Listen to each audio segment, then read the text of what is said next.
지금까지 살아오면서 정말 감명 깊은 영화를 이야기하라 그러면은 제가 좀 자세히 생각해 보니까요, 이 나이가 어렸을 때 또 청년의 때 본 영화가 전부 다 좋은 영화로 기억돼요. 그 얘기는 나이가 들면서 이렇게 영화 본 거는 별로 감동을 못 받았다 라기보다는 거의 다 잘 쉽게 잊어버리는 것 같습니다. 그래서 어릴 때 본 배너라든가 또 청년의 때 본 포세이돈 어드벤처라든가 이런 영화들은 또 너무나 우리 마음속에 와닿죠. 근데 최근에 무슨 이렇게 크게 감명 깊은 영화는 별로 기억이 안 나는데, 지난 이 4, 5, 19일이 고난주간 금요일이었어요. 근데 그날 되게 이제 저는 이 금요일 날은 금식을 하고, 그래도 1년에 한 번은 금식을 해야 되니까 금식을 하고, 그리고 그날은 이제 저희 교회가 예수님께서 십자가에 달리신 시간이 오전 9시고 또 십자가에서 돌아가신 시간이 오후 3시예요. 그래서 한 6시간 동안은 저희가 교회에 모여서 십자가상의 7원, 예수님께서 7마디 하셨죠. 그것을 묵상하는 시간을 갖습니다. 그리고 금요일날 저녁은 우리가 이제 중요한 영화, 이 성경에 관계된 명화를 감상하는 시간을 저희 교회가 갖고 있습니다. 근데 지난 4, 5, 19일 날 금요일 저녁에 저희 교회에서 방영된 영화가 뭐냐면 Miracles from Heaven, 하늘로부터 온 기적들이다, 이런 영화를 우리가 지난 4, 5, 19일 날 방영이 됐습니다. 상당히 제가 감명을 받았어요, 그 영화를 보면서. 그래서 사실은 영화를 보는 동안 눈물도 흘렸습니다. 그런 게 별로 많지 않은데 정말 그 영화를 보면서 눈물을 흘렸어요. 근데 그 영화의 내용은 뭐냐면은 그 아버지가 케빈인데 가축병원 의사고, 엄마는 크리스티라고 하는 이름을 가졌고, 이 집은 딸만 셋이 있습니다. 큰딸, 둘째 딸, 셋째 딸. 이 딸 셋을 키우는 집인데, 이 집은 정말로 교회를 아주 열심히 다녀요. 지방에 있는 미국 시골 교회인데 아주 그 시골 교회 즐겁고 행복하게 신앙생활하는 믿음의 부부였습니다. 그래서 정말 누가 보더라도 행복한 가정인데, 이 귀한 가정의 둘째 딸의 이름이 애나인데, 애나가 이상한 병에 걸렸어요. 근데 그 병이 뭐냐면은 우리가 음식을 먹으면은 우리 위하고 장에서 신경이 자동적으로 이게 활동을 합니다. 활동해가지고 음식을 소화시켜가지고 뒤로 빼야 되는 거죠. 이게 이제 뭐 자동적으로 우리 몸에 이루어집니다. 만약 여러분과 저와 장이 위가 비어있으면 굳이 위 운동을 할 필요가 없어요. 그것도 신경이 다 조절시키죠. 근데 우리 위에 음식이 많으면 역시 신경이 연락을 해가지고 위 운동을 하게 만들고 장 운동을 하게 만들고, 그래서 소화를 시키는 건데요. 근데 이 아이가 음식을 먹는데 음식이 들어와도 위가 운동을 안 해.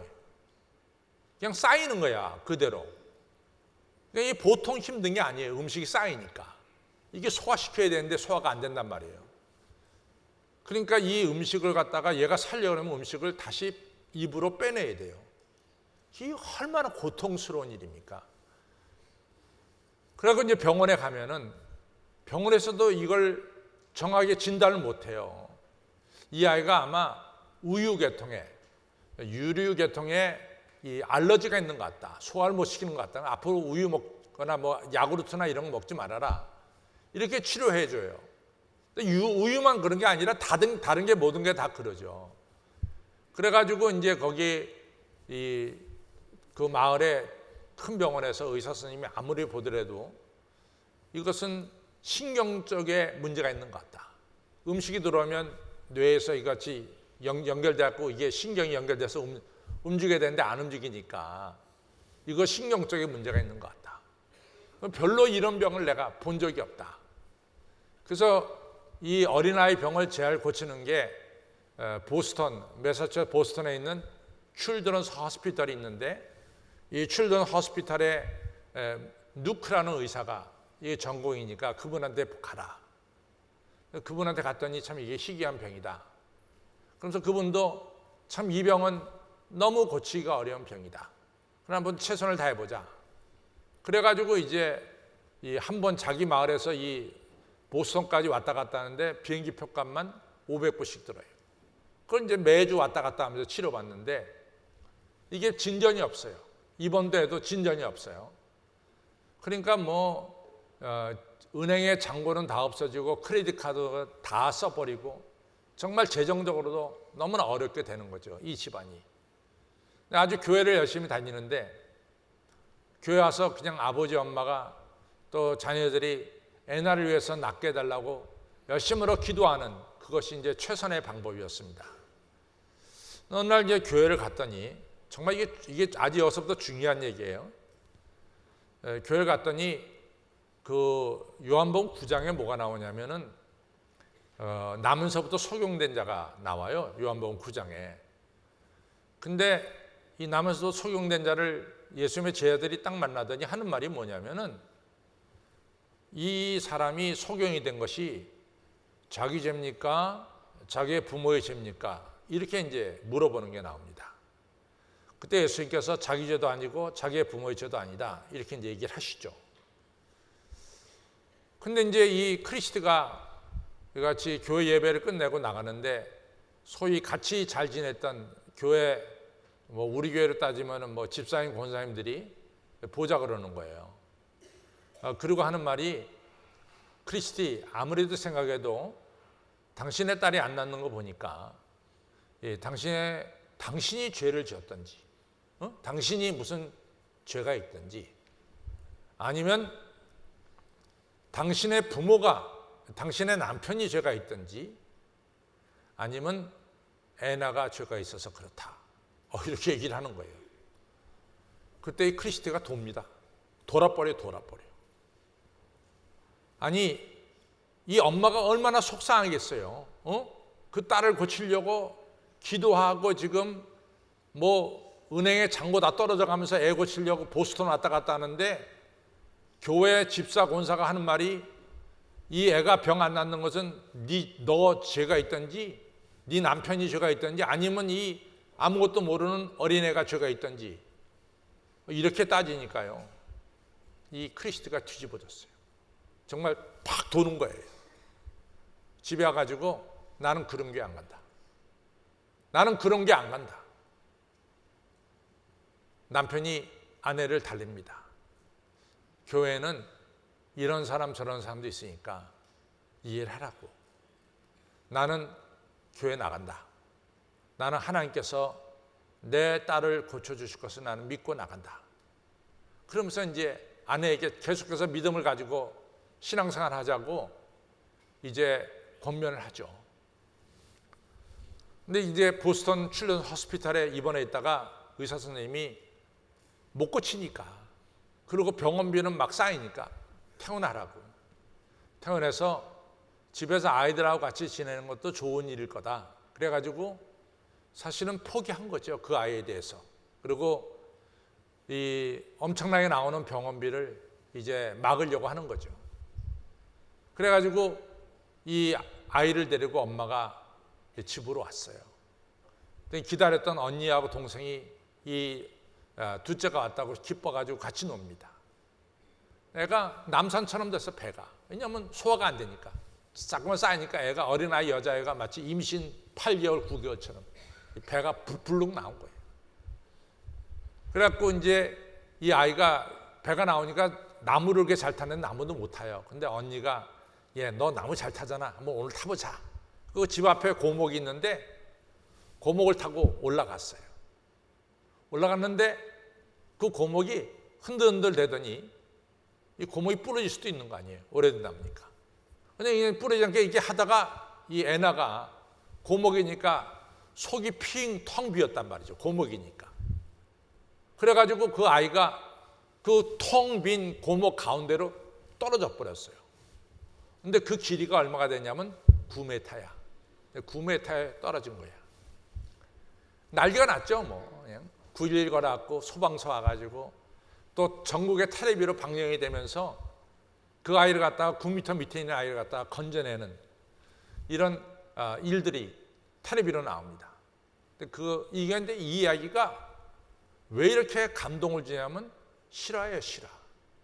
그리고 그 아이의 엄마도 지금 신앙생활 하고 있고 그 아이도 지금 살고 있어요. 지금 현재. 그러니까 너무나 실화니까 감동이 깊은 거죠. 그래가지고 그 아이를 갖다가 건져냈는데 머리에 약간 피가 흘렸어요. 그래갖고 이제 병원에 갔겠죠. 근데 그 아이가 숨을 쉬고 있었어요. 죽지 않은 거죠. 그래서 병원에 가가지고 수술을 받았는데 다행히 손발 이런 데 골절된 게 하나도 없어. 뇌만 약간의 뇌진탕이 생긴 거예요. 그래가지고 애가 이제 수술을 받았는데 의사 선생님 나와서 하는 말이 기적이다. 정말 자기가 수없이 병원에 수술해 봤는데 이렇게 된 것은 기적이다. 의사 선생님이 그래요. 그리고 걔가 나가지고 집으로 돌아왔어요. 근데 기적은 그 다음부터 시작되는 거야. 이 아이가 글쎄 밥을 먹는데 소화가 돼. 이제는 신경이 움직여서 소화를 시키는 거야, 이 음식을. 애가 남산 같은 배가 쭉 꺼졌어. 소녀의 배처럼 쭉 빠지는 거예요. 원래 본래. 그랬더니 이 아이가 아빠 엄마한테 아주 특별한 얘기를 합니다. 아빠 엄마, 내가 저 나무 안에 떨어질 때 제가 천국에 갔었어요. 그래, 하늘나라. 그래서 자기가 하나님 만났는데 제가 하나님한테 저 죽어달라 그랬대요. 너무 고통스러워서. 이게 도대체 얼마나 고통스럽겠어. 음식이 쌓이고 소화 안 되고 남산같이 부르죠. 또 음식을 입으로 다시 꺼집어내야죠. 이 어린아이가 얼마나 고통스럽겠냐고. 그리고 호수에다가 어떨 때는 음식인데 호수를 갖다가 늘 넣으니까 호수에 코에 넣은 걸 뺐다 끼웠다 하는 얘가 얼마나 고통스럽겠냐고. 그러니까 자기 하나님한테 죽여달라 그랬대요. 나 죽고 싶다고.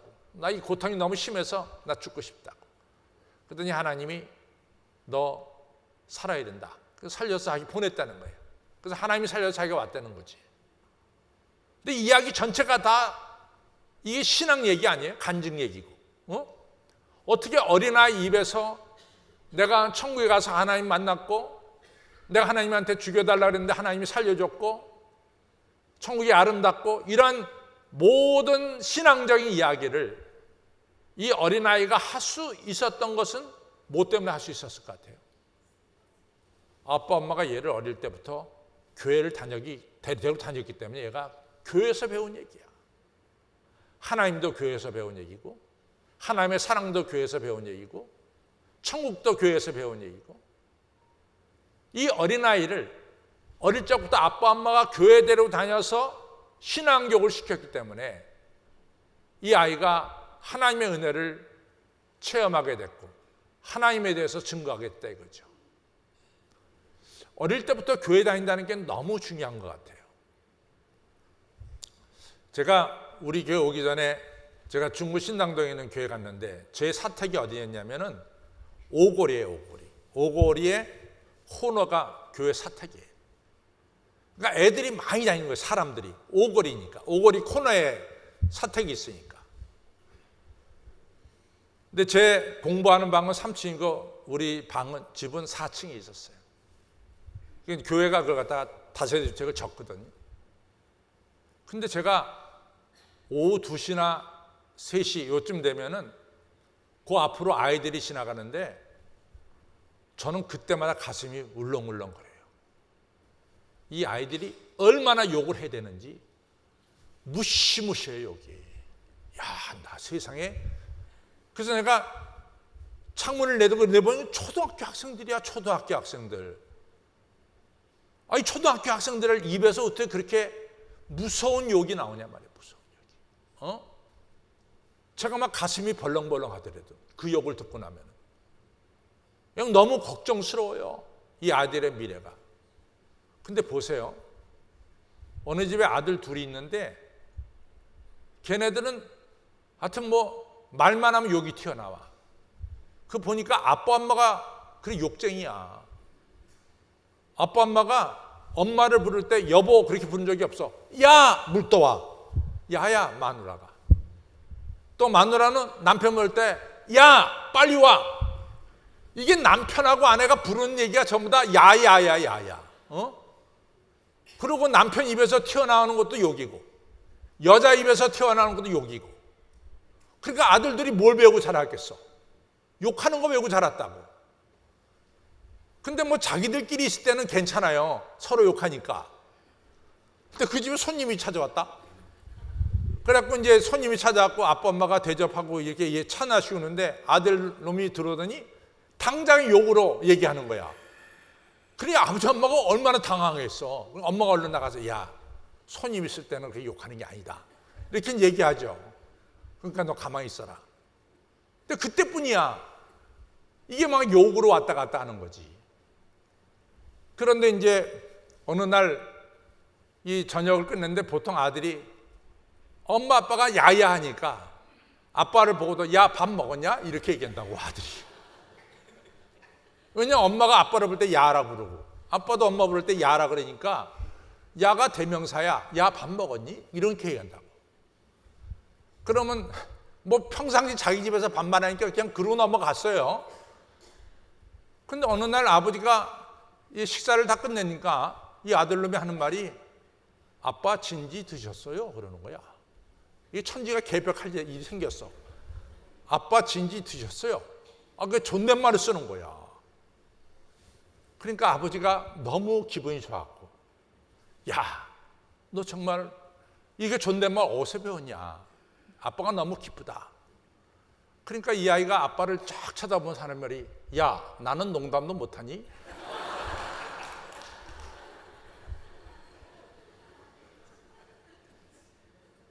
여러분, 우리 자식은 우리의 거울이에요. 자식은 부모를 닮습니다. 부전 뭐요? 부전 자전이야. 그 아버지의 그 아들이라고. 여러분들 이거 무시 못합니다. 정말 무시 못해요.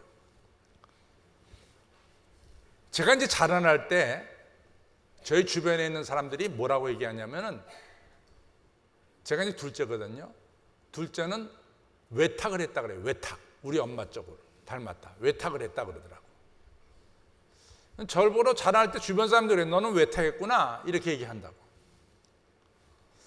근데 난 외탁을 했는지 친탁을 했는지 잘 모르겠어요. 솔직히 말해서. 남들이 그러니까 그런 줄 알았어요. 근데 제 아버님 장례식을 치르는 날인데 미국서는 관뚜껑 열고 장례식 하잖아요. 뚜껑 열고 장례식을 하는데 저는 뭐 아버지 돌아가신 다음에 들어갔으니까 임종을 제가 뵙지 못했죠. 제 아버지 얼굴을 제가 이렇게 자세히 보니까 제가 아버지 닮았어. 왜냐하면 제 아버지가 여기 이렇게 이 점이 있었거든요. 제가 똑같이 있잖아. 야, 신기하게 똑같아. 자리도 똑같아. 그 아버지의 그 아들이야. 이 바뀔 수가 없어. 자식은 부모의 거울입니다. 부모를 반사하는 게 자식이야. 오늘 우리 아이는 성경에 나오는 이 세례요한은 아버지가 사가랴고 엄마가 엘리자벳이에요. 근데 우리가 아는 대로 이 사가랴와 엘리자벳은 다 제사장 족속이죠. 근데 세례요한을 정말 잘 키웠죠. 그래서 마태복음 11장 11절에 보면 여자가 낳은 자 중에 세례요한보다 큰 이가 없다. 이렇게 축복하셨어요. 그러니까 정말로 세례요한을 엄마가 잘 키웠죠.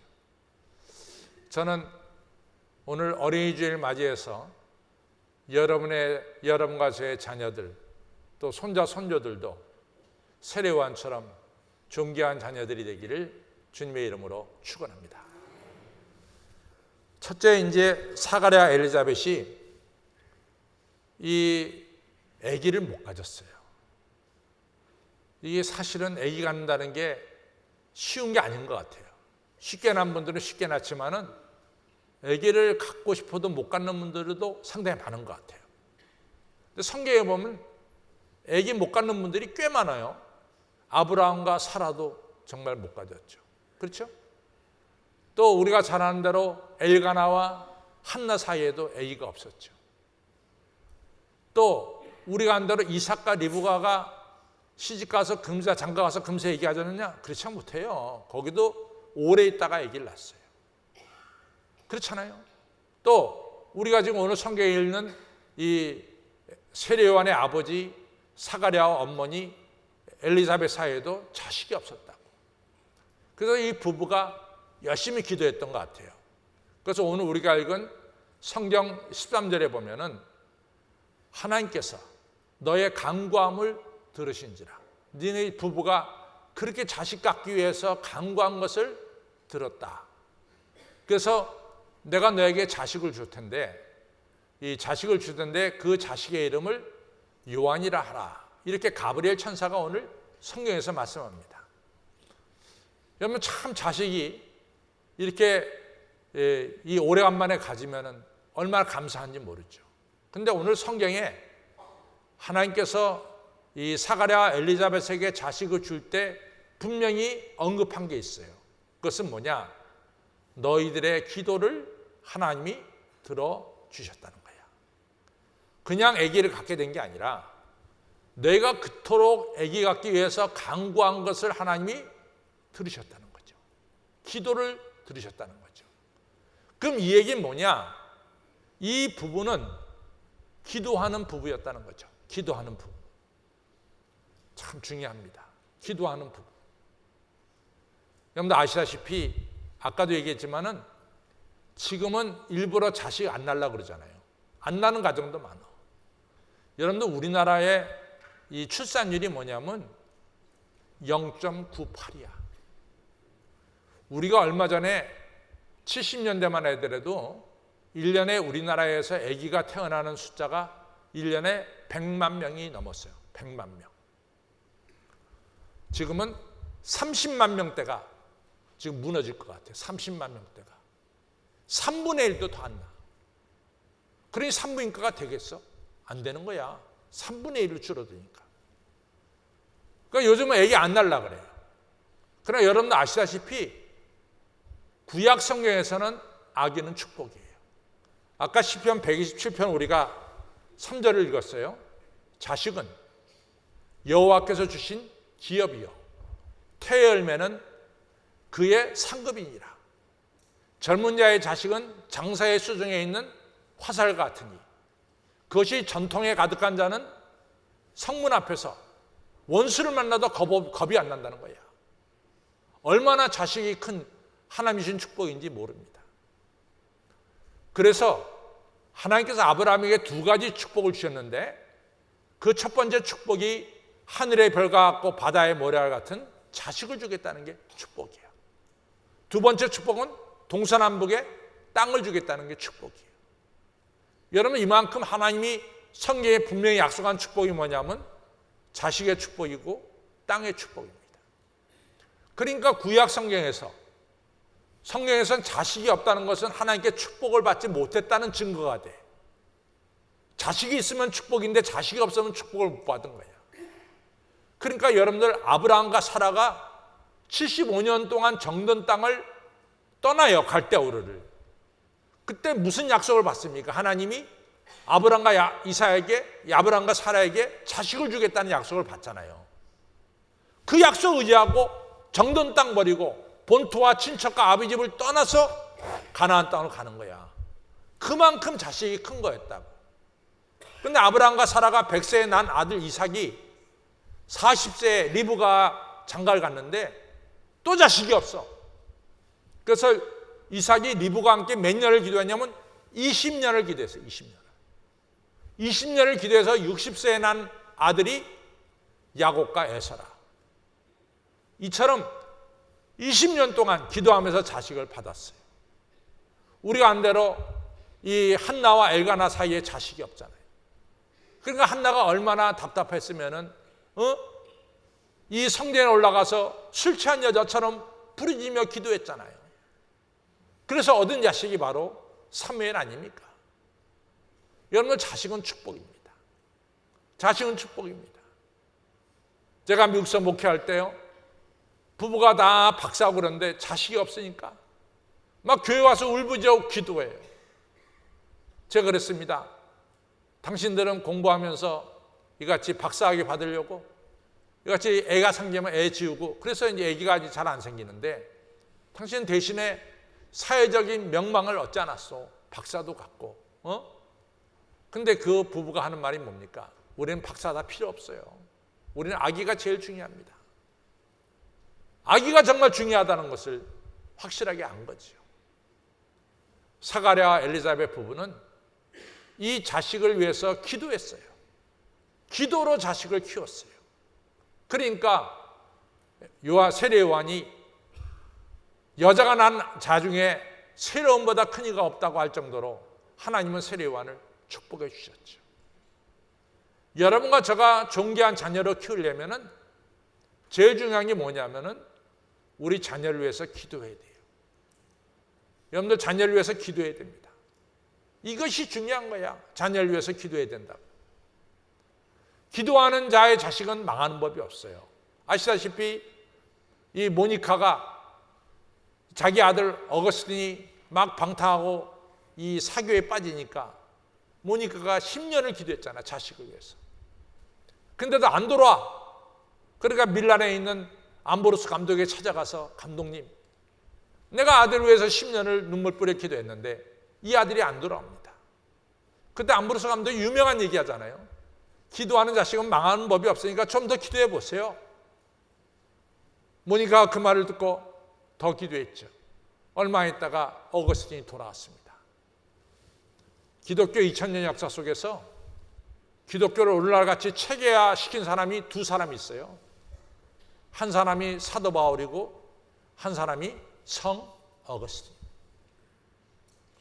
엄마가 기도하니까 이 자식이 같이 훌륭한 자녀가 되는 거죠.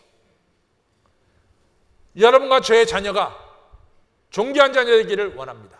그렇죠? 어떻게 될까요? 기도하시기를 바랍니다.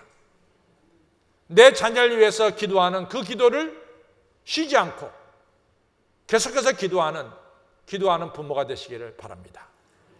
옆에 분들에게 그냥 아멘 주고 하는 소리 하지 말고 옆에 분들에게 자녀를 위해서 기도합시다. 시작.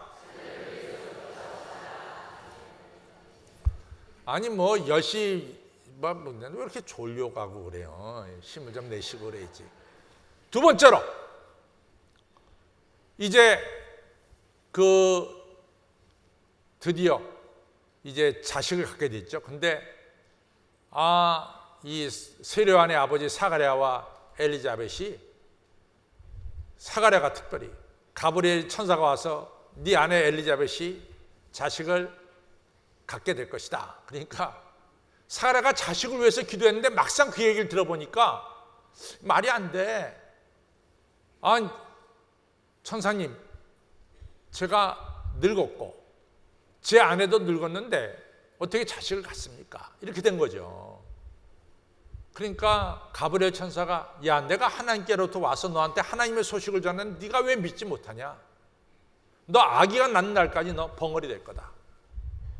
믿지 못해서 넌 벙어리 돼. 그 순간부터 사가랴가 말을 못해. 그래서 이제 때가 돼서 아내 엘리자벳이 아기를 낳았어요. 근데 이 아기 이름을 지어야 될 거 아니야. 친족들이 와가지고 너무 기쁜 거야. 자식이 낳았으니까. 그냥 이구동성은 다 기쁘다 그러죠. 근데 자식 이름을 뭐라고 질까 할 때 이 엘리자벳이 요한이라고 짓자 그랬어요. 요한. 근데 친족들이 우리 집안에는 요한이라는 이름이 없다. 그 아버지가 훌륭하니까, 아버지 사가랴가 훌륭하니까 아버지의 이름을 본다서 사가랴라고 하자. 이렇게 된 거예요. 근데 우리 한국 사람들은 조금 이해가 안 되는데, 여러분들 미국에서는 그게 많아요. 아버지도 부시고 아들도 뭐예요? 부시야. 이름이 똑같은 부모 자식 간의 이름이 똑같은 사람이 많아요. 그래서 아버지는 우리가 부르기에는 시니어 부시라고 부르고 또 아들은 주니어 부시라고 부르죠. 그래서 같은 경우 많다고. 근데 이 친족들도 이 엘리사벳이 난 아들을 갖다가 사가랴라고 짓자. 그러니까 엘리사벳이 너 요한이라고 해야 된다고. 근데 요한이라는 뜻은 뭐냐면 하나님의 은혜라고 하는 뜻이 요한이에요. 하나님의 은혜. 그러니까 친족들이 그러면 사가랴한테 물어보자. 그래서 사가랴는 말을 못하니까 서판을 가져다 달라 그래. 서판을 주니까 거기다가 아이의 이름을 요한이라고 썼어요. 그러니까 사람들이 깜짝 놀래. 어떻게 부부가 똑같냐 말이지. 엘리사벳도 세례요한은 하나님의 은혜고 또 누구요? 사가랴도 이 아이는 하나님의 은혜라는 거예요. 여러분들 자식을 하나님의 선물로 아십니까? 하나님의 은혜로 믿습니까? 그게 중요한 거예요. 유대어 안수 집사님 버지니아 가보셨어요? 메가더 장군 기념관에? 가보셨어요? 워싱턴 바로 밑에가 버지니아거든. 거기 이제 버지니아 쪽 가면 미국 해군 아나폴리스가 있죠. 거기에 가보면은 뭐가 있냐면은 메가더 장군의 기념관이 있어요. 근데 저는 메가더 장군의 기념관에 가서 가장 감명 깊은 게 뭐냐면은 메가더 장군이 얼마나 많은 훈장을 받았겠어. 정말 훈장 많이 받았지. 아마 이쪽 훈장으로 이쪽 다 채워졌을 거예요.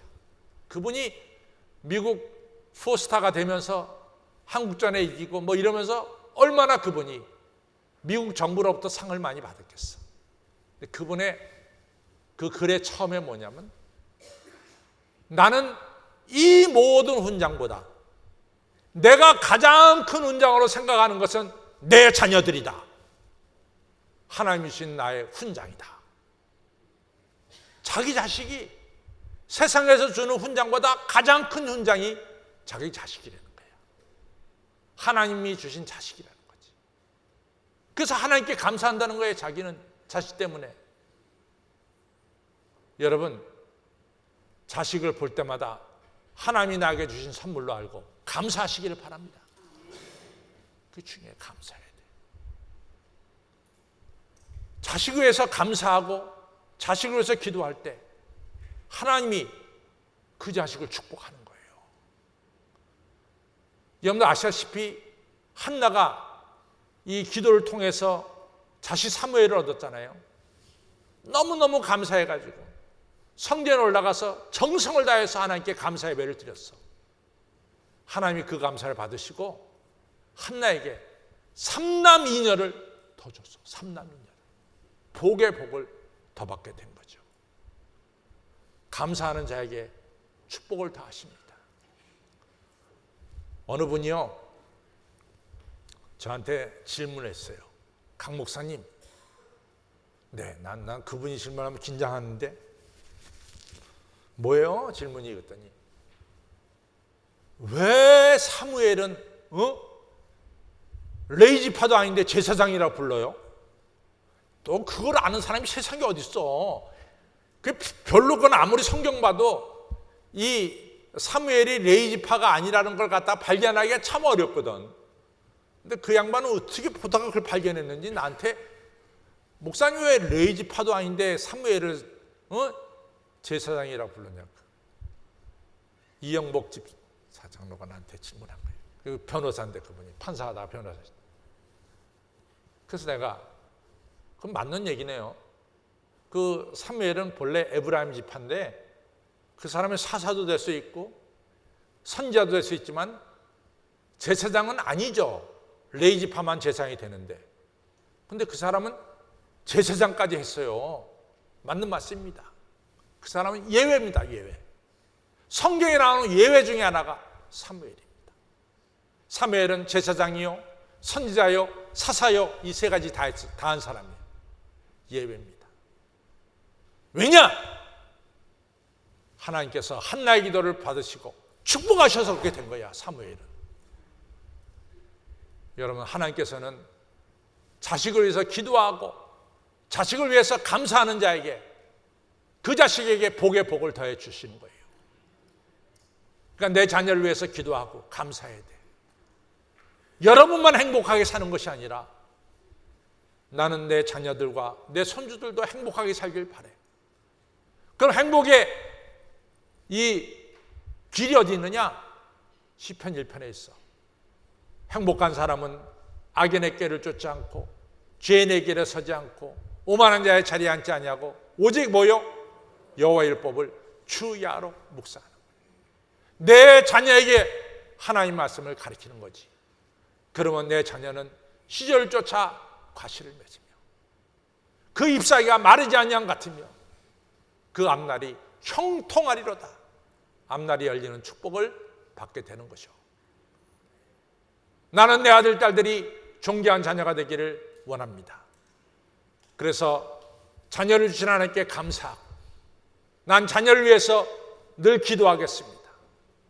그리고 자녀를 하나님 말씀으로 잘 양육해서 내 자녀들이 세례요한처럼 여인이 난 자 중에 이렇게 큰 자가 없었다라고 할 정도로 여러분들의 자녀들이 다 존귀하게 되기를 주님의 이름으로 축원합니다. 다 같이 일어나 303장 부릅니다.